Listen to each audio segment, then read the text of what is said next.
Please be aware that Little Miss Recap contains explicit language. I mean, we're talking about Kody Brown. Do you blame us? But I've shut your mouth and let me talk to you for a minute. No. You won't. You keep cutting me off. No. I don't expect you to back me up anymore. Don't you dare point your finger at me. I've been here day long, in and out, for all these years. No. You stay and talk. I'm done listening to you. You stay and talk. No. I'm not going to, because you're not listening. You're not listening to me. And I'm not going to. Okay, so we're done? Goodbye. You. Shut it off.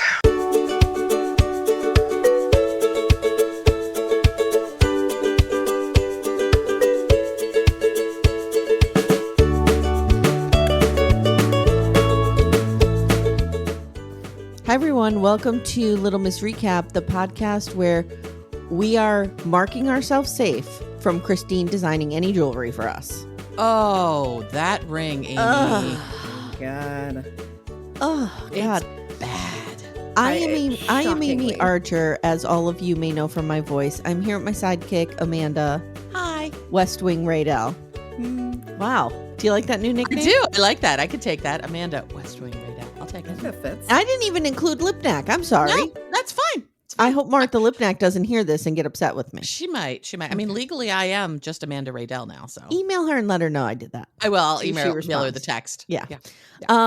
And we are here with a special guest today, Ms. Laurie Samper. Hi, Laurie. Hello. Hey, Laurie. Hi, everybody. Hi, Amanda. Hi, Amy. Hi, girl. I'm so excited to be back. We are very excited to have you back. Mm-hmm. This was an episode where, there's a lot of fashion choices being made that I felt we could have had you. We on. have our fashion correspondent here to help us through. I have some thoughts on some of the fashion choices that were happening. Don't worry. I've got my notes ready. But what an excellent episode to come back on. I am just thrilled. Amy's real fired up about this episode. I'm fired up. Oh, same. I'm fired up. For many reasons. I never thought I would say this, but I have a real bone to pick with my Teflon Queen Janelle.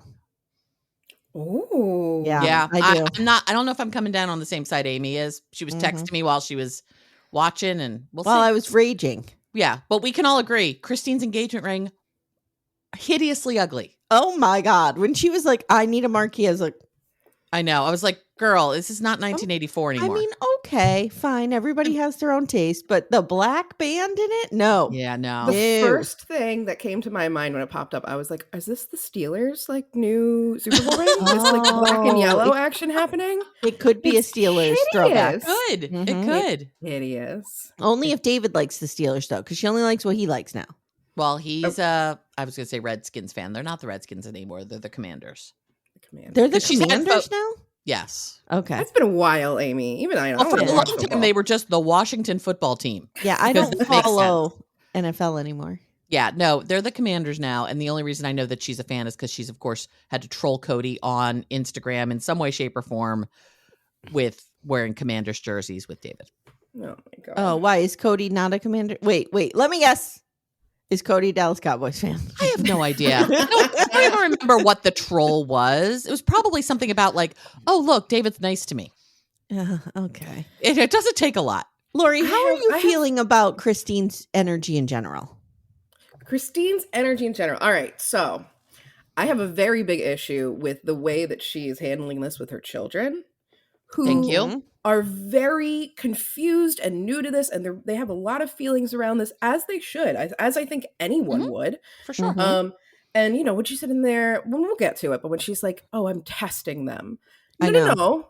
You're not supposed to be testing them. You don't test your children. You're actually, I mean, I don't think ever, but especially not this early on, right? Well, once again, and this is something I always have to remind Mr. Kody Brown of, or as I call him in my text to Amanda, Codester. I always have to remind Codester of this. These relationships are not equal. The relationship you have with your kids is not equal to the relationship you have with your spouse. Not on the same playing field. Nope. So you can't say, oh, well, McKelty and Tony did this in their marriage, so I'm going to do this. No, not the same. No, not the same. She's also their protector. And to see these boundaries that they're setting, which are not even very extreme boundaries. No. I don't understand why it's so difficult to follow that. Why can't she just, at least for the time being, you've been dating 2 months. How about you don't make out in front of your kids? Like, that's not a crazy thing. It doesn't have to happen. I also have a bone to pick with whatever monstrosity of food Christine was making for this dinner. Yeah, I have a whole thing on that. Okay, oh yeah, same. Mm-hmm. It was having an identity crisis. It was something else. Dude, you're having somebody over to meet your children at your home. That's when you're making your best fucking meal. Not some like weird food that Janelle made. It was Mary's. It was a Mary. That's not better. But and a big thing though, Amy, because you were just saying, oh, well, Christine likes whatever David likes right now. I don't think David has much of a personality. And you guys keep saying, you've been saying on air, you can't know somebody in 2 months, which I usually agree with. Mm-hmm. However, what's there to know? Yeah, maybe that well is so shallow that we got it all. I don't think there's any. If this man was a food, he would be unflavored gelatin. He provides absolutely nothing, no flavor, plain yogurt. But a little bit of structure. He's bringing a little structure to her life. And that is literally it. He is bringing structure. Unflavored gelatin. I have an entire new theory about their relationship that I'll roll out at the end. Ooh. Yeah. So, Amanda, before we start, are there any pod announcements? I don't think so, right? Reality Roundup dropped. Hope you guys enjoyed that.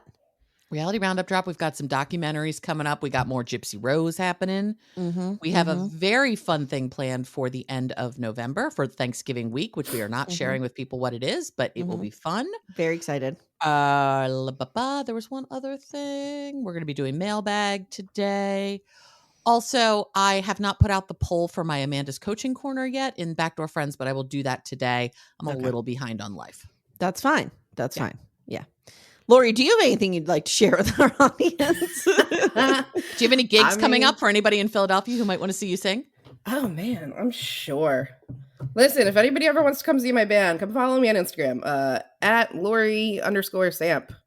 I'm not public, but I'll add you. Like, we can be friends, and you can see when I'm singing with my little band. Usually out on the main line. The BDFs are they're harmless. Yeah, we're a good group of people. They were lovely. I met a bunch of them at the get together we had. We did. Yes, we did. And they were all just so lovely. All right, so let's begin. This is Sister Wives season 19. I almost said season 1. Season 19, episode 8, A Wolf in Sheep's Clothing. Mm-hmm. Who's the wolf in sheep's clothing?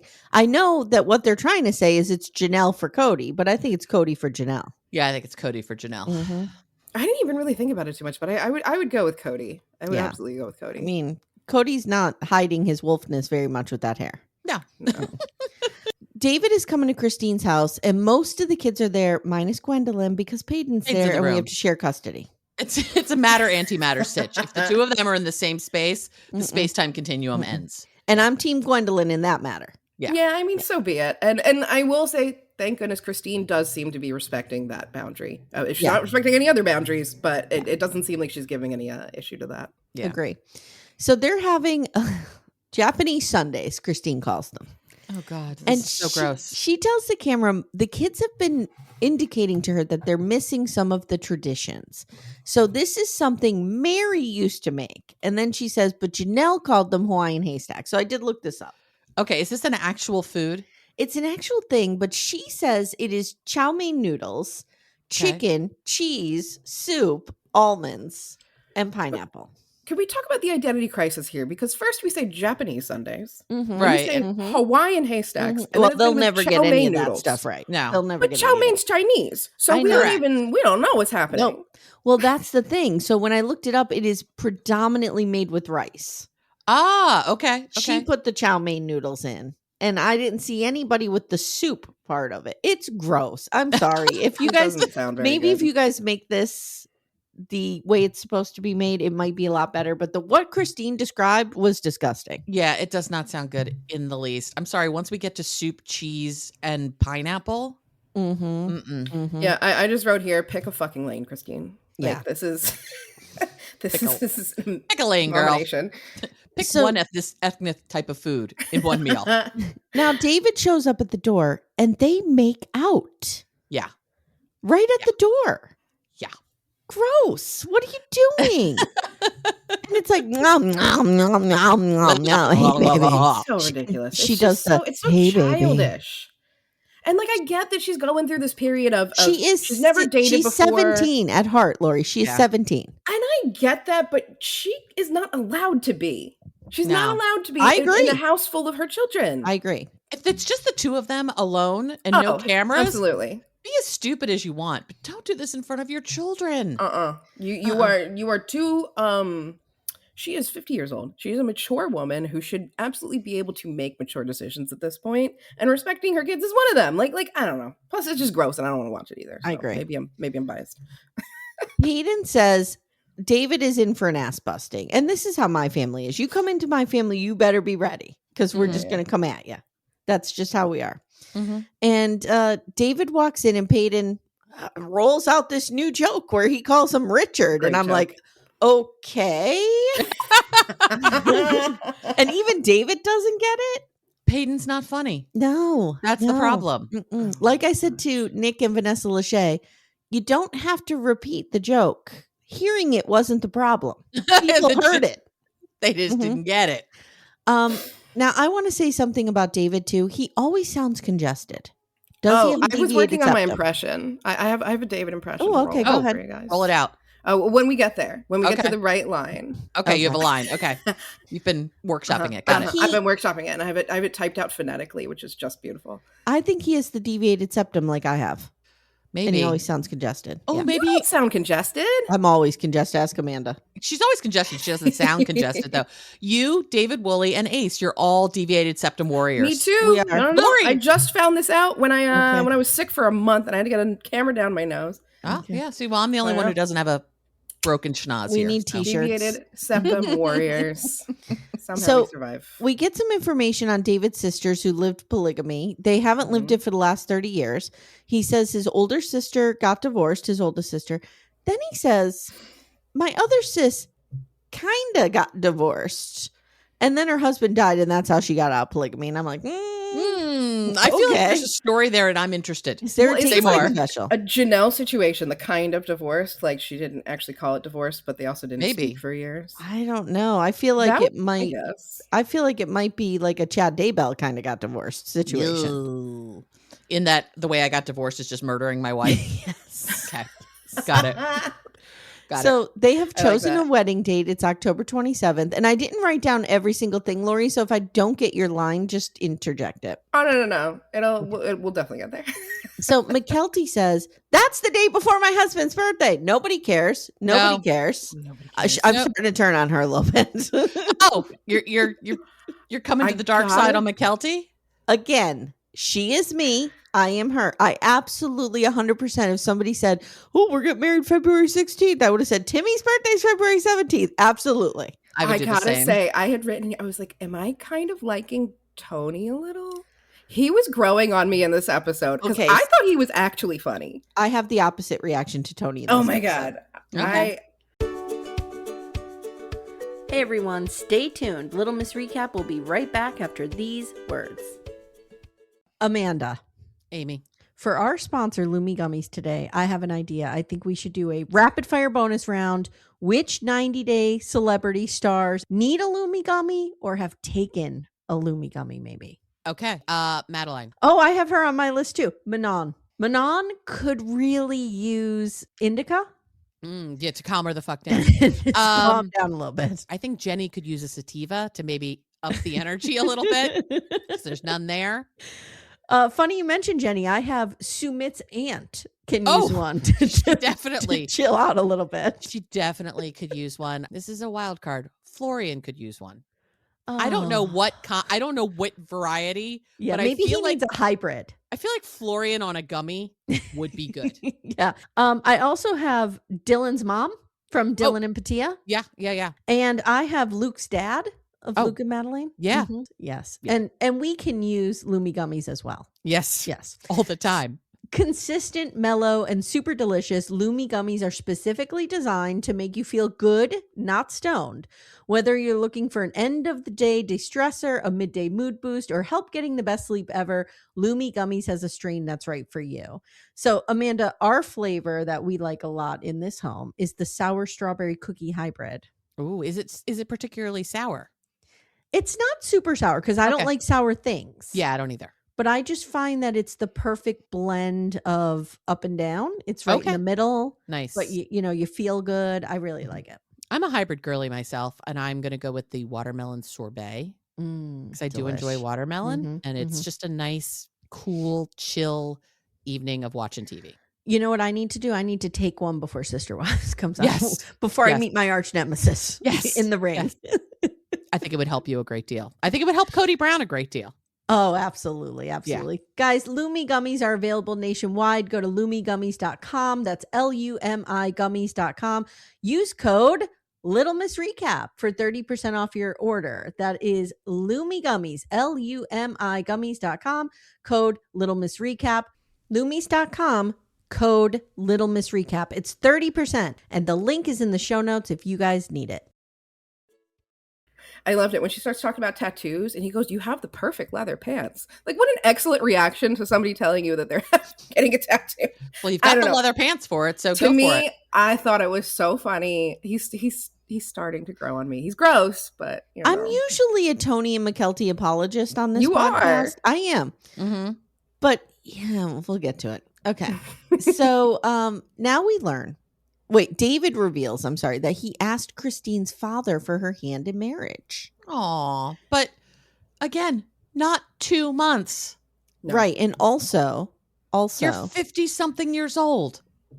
When Christine is telling the story, she says, "My father, not your grandfather," to the kids. I noticed that. I noticed that. My father, like as if he has no relation to them. Yeah, I don't think he has a close relationship with Christine's kids. Grandma Annie did. But I don't think Grandpa Rex does. Maybe he didn't want to get too close because his father was murdered. Maybe he was keeping his distance. He right. To protect Trying to save the kids because of the murder. I will say, so one of my closest friends, I was actually best woman in his wedding. He knew his now wife for 2 months before they got engaged. Okay. They are blissed out. However, this man was, I guess at the time, I don't know. Sorry, Daniel. Maybe like 57, 58. Never married, dated up and down. She had been widowed for, I want to say 10 years and dated plenty. Like, these were two people, mature people, fully established, dated their entire lives. When they met each other, it was just, yep, we're in there. Mm-hmm. Christine has been single for 5 minutes. Mm-hmm. That's what makes me nervous. Possibly be ready. Here's the thing, and this is my theory. I'm going to talk about it now. Yeah. I feel like there could be a little bit of a parasocial relationship happening on David's end. Like, if David has watched the show, he might feel like he knows Christine. And this isn't 5 minutes for him. She's being an idiot. I don't know what's happening there. But I was wondering, like, Amanda, if you had dinner with Janelle, would you or would you not feel like you already knew who she was? I would absolutely feel like I knew who she was. And I would know exactly what to talk with her about. And So, and we know that he watched the show. Mm-hmm. So I'm wondering if that's why he feels so comfortable. Maybe. And the other thing he said during this episode, I don't have the exact quote because it was a little bit later, but he said something along the lines of, I've been single too long and this feels good. And I can identify with that. When you've been alone and you enjoy being in a romantic relationship, the early stages can really feel wonderful because you feel like you're finally getting a need met that you haven't. Yep. But that doesn't mean that you love the person. Mm-hmm. That means that you like being in a relationship. And I think he's conflating those things. Yeah. I just think of it like I feel like I know Rod Blanchard. Oh, well, you do. And if we started dating, I would be ready to lock that down. You know what I mean? Amy, all the Jesus stuff, though. I would have a real problem with that. Yeah, you would struggle with the Jesus. Can I convert him? Maybe. It could be Christy who's the standard bearer for this. We don't know. Yeah, maybe. That's rough in me. What's going on? Are you okay? I'm all right. So now we learned that they went to see The Little Mermaid on their second date. Amanda? You are grown-ass people. why. Well, does she mean the show? Does she mean the Broadway show? Like maybe there was I'm like really I was hoping. No, I think she means the live action movie. There was a movie out not too many years ago. You remember everyone flipped out because Ariel was played by a woman of color, Halle and everyone's Bailey. like, right. And it's like, how could this mermaid be black? It's like, mermaid's not real. Mermaid. Yeah. So like, let's just start there. It can be whatever it wants. It's not a real thing. Yeah. And just because it was one thing in the cartoon doesn't mean it's a whole thing. No. This feels like a juvenile date for 250-something-year-old people. Look, I am not. Do I love Me, the Little Mermaid? Absolutely. Would I watch it in the safety of my home? Absolutely. Would I go to a theater where I know there's going to be kids? No. Yeah. Yeah. On the second date. And want to make out in the theater during the movie. Thank you. Because you knew they made out. It was no, they didn't make out. Actually, she says they didn't. Right. So she says. But that would be the perfect time to. But the thing that's killing me, it's the perfect time to kiss somebody in a movie theater surrounded by children. What? I know. I thought about that when she was like, this song comes on, Kiss the Girl. And he should have kissed me. I'm like, aren't there like 8-year-olds near you? Right. No, this is not romantic. No, but she says. I think she doesn't know what PDA is. Does she not like actually know that PDA does not necessarily mean like quite literally making out in front of strangers on a regular basis? She might not. I don't know. She's never had a normal relationship. Well, she says David made up for it on their third date. And then they make reference to rolling around on the floor. My favorite impression was when she was talking about how, he didn't kiss me. And she goes, I'm not that type of guy. I'm going to be a gentleman, and she's going to have to wait. It's pretty good. That's pretty good. Pretty good. I'm going to text you later just how that looks written out. Okay. I'm not that type of, but it's very nicely. He's just, he really speaks, everything's mashed potatoes, and it's nasal with. Yeah, he has a deviated septum. I'm calling it. But the accent is killing me too, and it's like he doesn't open his mouth. It literally sounds like a mashed potato in the back of his throat. Yeah. I cannot. It's not great. There's nothing I find remotely attractive or appealing about this man. No, I mean, I think Laurie, you're correct in that he's offering her structure. Mm-hmm. He's a dependable dude. Oh yeah, he says he's showing up Tuesday at 2:00. He will be there Tuesday at 2:00 with all the tools he said he'd bring over to come fix your ceiling fan or whatever it is. Also, 100%. Dude has money. He does. He runs his own drywall company. He's got money. I have some thoughts about that later. So okay. We'll get into that. Okay. So Tony says, what's going on here? 3 dates and then you're supposed to have sex. And I just wrote, that's really gross to say. Don't say that to your mother-in-law. To your mother-in-law on camera in front of her new boyfriend and in front of children. Right. It's gross. And on national television. Yeah. Listen, I mean, I'm with you. I think it was super inappropriate, especially on camera. That said, like in my family, nobody gives a shit. Right. Sex is not a taboo topic. Laurie, your mother knows real graphic details of your sex life. She doesn't love that, but also like she also knows that she's like, I need the tea though. She's like, I want to know, mother, but also tell me. My mother thinks I had sex one time and the children are a product of that. Mm-hmm. That's it. Never talking to her about it.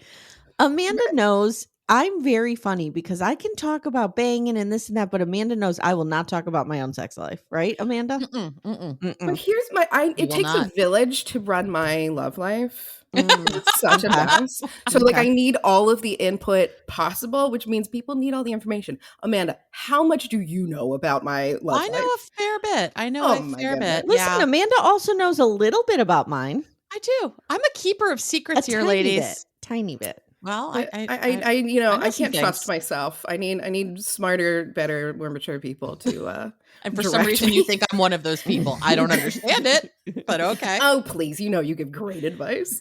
So now for great at other people's lives. I'm not so great at my own. I got other people's lives down pat though. Well, we need you to get over to fucking Utah or wherever Christine is and take control of the situation. Yeah.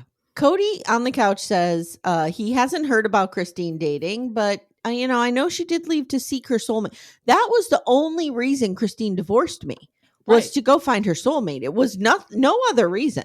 Not because I was an extraordinarily shitty husband who kept telling everybody on the planet how much I hated her. Nope. No, not that reason. Aspen tells the camera, my mom and dad were not super affectionate, but I remember some some of it. And, this is a new person. And Isabel also says, this is awkward. And Christine tells the camera, tough shit. You have to get used to it. Oh, girl, stop breaking my heart. Like Aspen's like, ew, this is weird. Isabel's like, I'm so uncomfortable and I don't Isabel like is really struggling. And she doesn't want to because she loves her mother so much and she wants her mom to be happy. And so she's trying to put on a brave face. She wants to be on board, but she can't get there. And that's fair. I'm going to say something real controversial. Oh. If this is the energy Christine came into the marriage with Kody with, I understand a little bit while he was like, whoa, I need breaks on this energy. Because she is a lot. That's one thing he seems to say without saying it, is that she just was real amped up all the time about everything. Yeah. I would argue so is he, the big man child.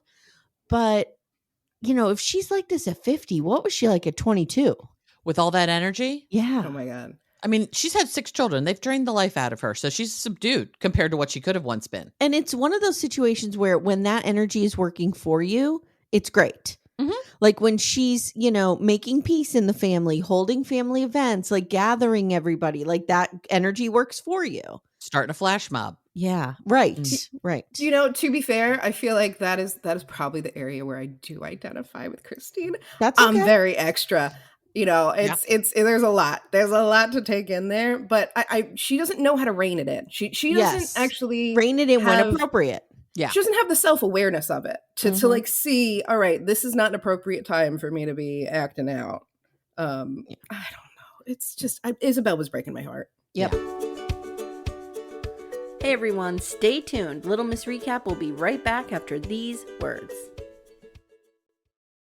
Christine asks the kids now if they're comfortable with the idea of her getting married.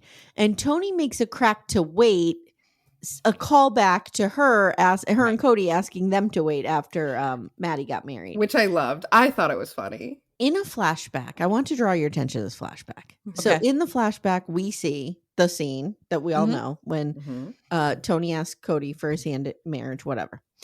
And for McKelty's hand in marriage, not Cody's. Yeah. Kody. So as a parent, Kody and Christine are sitting down to talk to their child and their betrothed. Teenaged child. Yeah. Right. They're 19 at this point. Christine, they are sitting in chairs next to each other. Christine has her hand on the arm of the chair like she wants Kody to touch her. Right. Touch her hand, hold her hand, touch her. He has no interest in touching her. No. And I was like, they don't even show affection in this moment? That was so weird to me. Because watch Kody whenever he sits down next to Robyn. Yep. He's always touching her. And he just, nope. He had his like arms crossed and he was leaning away from her. It was real bad. I still just will always go back to McKelty telling Christine that Tony wants to talk to Dad. Really? Like, she was getting those reallys to the point to a level that like only animals could hear. Yeah. Oh no, that's the Tiger Lily point. That was the octave that we were at. Yeah, that's bad. Yeah. For the 90-day fans out there. So now we come to another bullshit moment. And I think this was for the cameras, but if it wasn't, I have a real problem with this. Like, I think it was a joke, but if it wasn't, Peyton says to David, I'm cool with you guys getting married, but if I wasn't, would it matter? And David goes, no. But within a second, there was no hesitation. What? I had a problem with that. I hope it's fake. I hope it was a joke. I have to tell you, like, I know I've talked a lot about the fact in my parents dating. I know my parents as daters, not as a couple. Yeah. Just is what it is.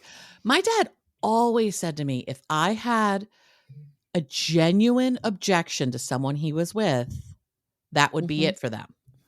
I only ever pulled that card one time because you don't fuck around with that card. Like, that's not one you just pull anytime. I'm not in the mood. I'm 15 and my dad never gave me that card and I still played it. Yeah. But the thing is, even if they don't want to give Peyton a veto card, because honestly, I don't think I would trust Peyton to vote for anything. True. I to say it wouldn't doesn't matter. That's the difference, because it's like necessarily is the. If you're telling me I cannot be with this man, am I going to say 100% I'm going to listen to you? She doesn't have to say that, but she has to say, no, it matters to me. And I would want to discuss this with you and understand why and why you have an objection. What is happening here? It's crazy. What they're doing is absolutely batshit. Amanda, it's crazy. When we get to the end with my scene with Janelle, we're just going to lay it out. And we're going to let Laurie weigh in and see what she feels about it first. Okay, I can't wait. Got it. All right. Oh, can we hit our first fashion choice? Yeah, go ahead. Sure.